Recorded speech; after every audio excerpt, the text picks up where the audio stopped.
អញនោះថៃប្តឹងកម្ពុជាហើយគឺប្តឹងនៅតុលាការថៃខ្លួនឯង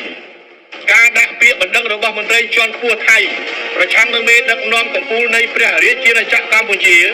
គឺជាសកម្មភាពនយោបាយថោកទាបមិនមានសេចក្តីខ្មាស់អៀននិងជាការបំពានយ៉ាងធ្ងន់ធ្ងរលើគោលការណ៍មូលដ្ឋាននៃច្បាប់អន្តរជាតិវាមិនមែនជាការស្វែងរកយុត្តិធម៌ឡើយប៉ុន្តែជាការបំភាន់ពិភពលោកនិងជាយុទ្ធសាស្ត្របង្វែរទិសដៅទំនួលខុសត្រូវពីអ្នកឈ្លានពានទៅជាអ្នករងគ្រោះនេះគឺជាគំរូដ៏ច្បាស់លាស់នៃអំពើចោទប្តឹងម្ចាស់ដែលបង្ហាញពីភាពដួលរលំផ្នែកសិលធម៌និងនយោបាយរបស់ភាគីថៃសហគមន៍អន្តរជាតិមិនមែនមិនដឹងអ្វីឡើយនោះទេពិភពលោកបានឃើញបានស្ដាប់និងបានកត់ត្រាផុសតាងយ៉ាងច្បាស់ថាប្រទេសថៃគឺជាភាគីឈ្លានពានលើទឹកដីអធិបតេយ្យរបស់កម្ពុជាកងទ័ពថៃបានប្រើកម្លាំងយោធាដោយគ្មានមូលដ្ឋានច្បាប់បំផ្លិចបំផ្លាញប្រាសាទបុរាណដែលជាមរតកវប្បធម៌ជាតិ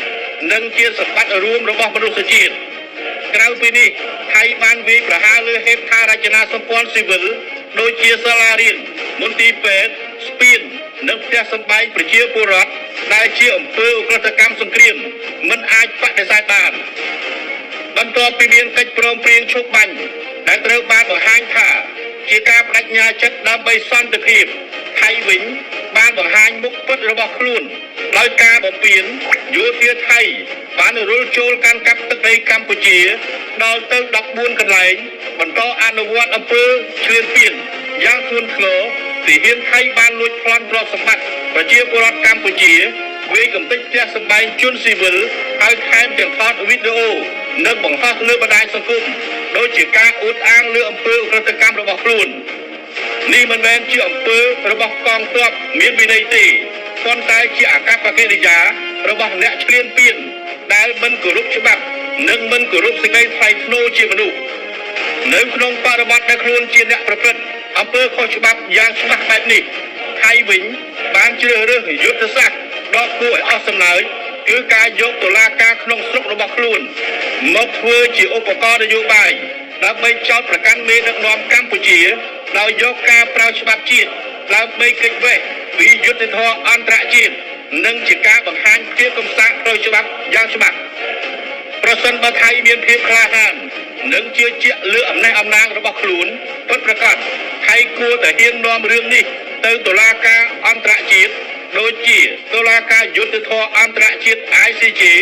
ឬតុលាការឧក្រិដ្ឋកម្មអន្តរជាតិ ICC ប៉ុន្តែការមិនហ៊ានធ្វើដូច្នេះបង្ហាញយ៉ាងច្បាស់ថា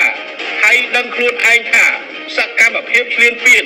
ការកាន់កាប់ទឹកដីនិងការបំផ្លិចបំផ្លាញជនស៊ីវិលរបស់ខ្លួនមិនអាចឈរមុខតុលាការយុត្តិធម៌ពិភពលោកបានឡើយការប្តឹងមេដឹកនាំកម្ពុជាដូចនេះមិនមែនជាសកម្មភាពផ្លូវច្បាប់ទេប៉ុន្តែជាការសម្ដែងនយោបាយបែបថោកទាបដើម្បីលាងសម្អាតអំពើឧក្រិដ្ឋកម្មរបស់ខ្លួននិងបំភាន់សាធារណមតិអន្តរជាតិទោះជាយ៉ាងណាការពិតមិនអាចត្រូវបានបំភ្លៃកាល័យបានជារៀងរហូតឡើយកម្ពុជាក្នុងនាមជារដ្ឋអធិបតេយ្យនិងជាជនរងគ្រោះនៃការឈ្លានពានមានសិទ្ធិស្របច្បាប់ក្នុងការការពារទឹកដីសេចក្តីថ្លៃថ្នូរជាតិនិងប្រជាពលរដ្ឋរបស់ខ្លួនប្រវត្តិសាស្ត្រនិងកត់ត្រាអំពើឈ្លានពាននិងការបំពានច្បាប់របស់ថៃយ៉ាងច្បាស់ហើយស្រាកចោលប្តឹងម្ចាស់នឹងនៅជាប់ជានិច្ចជាមួយនឹងទង្វើនយោបាយដែលគ្មានទំនួលខុសត្រូវនិងគ្មានសិលធម៌របស់ថៃនេះអញនោះថៃប្តឹងកម្ពុជាហើយគឺប្តឹងនៅតុលាការថៃខ្លួនឯងការដាក់ពាក្យបណ្ដឹងរបស់មន្ត្រីជាន់ខ្ពស់ថៃប្រឆាំងនឹងមេដឹកនាំកម្ពុជានៃព្រះរាជាណាចក្រកម្ពុជាគឺជាសកម្មភាពនយោបាយថោកទាបមិនមានសេចក្តីខ្មាស់អៀននិងជាការបំពានយ៉ាងធ្ងន់ធ្ងរលើគោលការណ៍មូលដ្ឋាននៃច្បាប់អន្តរជាតិវាមិនមែនជាការស្វែងរកយុត្តិធម៌ឡើយប៉ុន្តែជាការបំភាន់ពិភពលោកនិងជាយុទ្ធសាស្ត្របង្វែរទិសដៅទំនួលខុសត្រូវពីអ្នកឈ្លានពានទៅជាអ្នករងគ្រោះនេះគឺជាគំរូដ៏ច្បាស់លាស់នៃអំពើចោទប្តឹងម្ចាស់ដែលបង្ហាញពីភាពដួលរលំផ្នែកសិលធម៌និងនយោបាយរបស់ភាគីថៃសហគមន៍អន្តរជាតិមិនមែនមិនដឹងអ្វីឡើយនោះទេពិភពលោកបានឃើញបានស្ដាប់និងបានកត់ត្រាផុសតាងយ៉ាងច្បាស់ថាប្រទេសថៃគឺជាភាគីឈ្លានពានលើទឹកដីអធិបតេយ្យរបស់កម្ពុជា កងទ័ពថៃបានប្រើកម្លាំងយោធាដោយគ្មានមូលដ្ឋានច្បាប់បំផ្លិចបំផ្លាញប្រាសាទបុរាណដែលជាមរតកវប្បធម៌ជាតិនិងជាសម្បត្តិរួមរបស់មនុស្សជាតិក្រៅពីនេះថៃបានវាយប្រហារលើហេដ្ឋារចនាសម្ព័ន្ធស៊ីវិលដូចជាសាលារៀនមន្ទីរពេទ្យស្ពាននិងផ្ទះសម្បែងប្រជាពលរដ្ឋដែលជាអំពើឧក្រិដ្ឋកម្មសង្គ្រាមមិនអាចបដិសេធបានបន្ទាប់ពីមានកិច្ចព្រមព្រៀងឈប់បាញ់ដែលត្រូវបានបង្ហាញថាជាការបដិញ្ញាចិត្តដើម្បីសន្តិភាពថៃវិញបានបង្ហាញមុខពិតរបស់ខ្លួនដោយការបំពានយោធាថៃ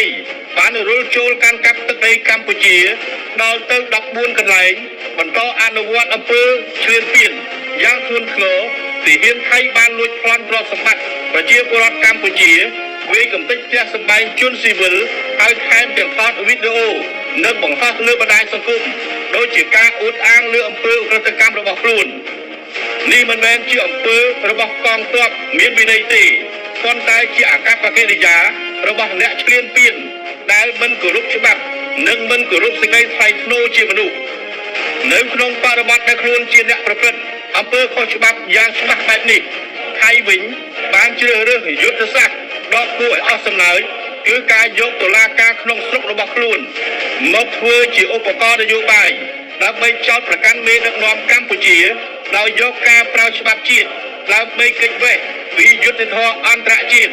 និងជាការបង្ហាញភាពកំសាកផ្លូវច្បាប់យ៉ាងច្បាស់ប្រសិនបើថៃមានភាពក្លាហាននិងជឿជាក់លើអំណះអំណាងរបស់ខ្លួនពិតប្រាកដថៃគួរតែហ៊ាននាំរឿងនេះទៅតុលាការអន្តរជាតិដូចជាតុលាការយុត្តិធម៌អន្តរជាតិ ICJ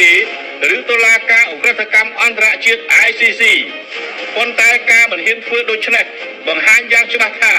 ថៃដឹងខ្លួនឯងថាសកម្មភាពឈ្លានពានការកាន់កាប់ទឹកដី